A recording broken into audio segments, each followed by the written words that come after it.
آپ صلی اللہ علیہ وآلہ وسلم نے فرمایا کہ جو شخص اللہ کی راہ میں یعنی جہاد کے لیے نکلا، اللہ اس کا ضامن ہو گیا۔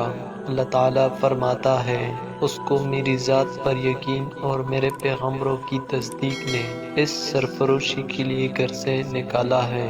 میں اس بات کا ضامن ہوں کہ یا تو اس کو واپس کر دوں ثواب اور مال غنیمت کے ساتھ، یا شہید ہونے کے بعد جنت میں داخل کر دوں۔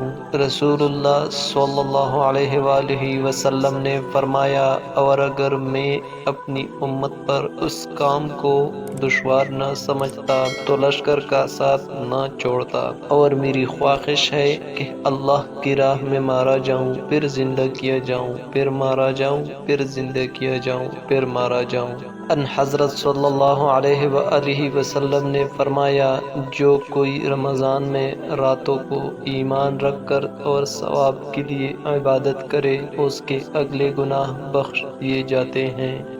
ان حضرت صلی اللہ علیہ وآلہ وسلم نے فرمایا، جس نے رمضان کے روزے ایمان اور خالص نیت کے ساتھ رکھے، اس کے پچھلے گناہ بخش دیے گئے۔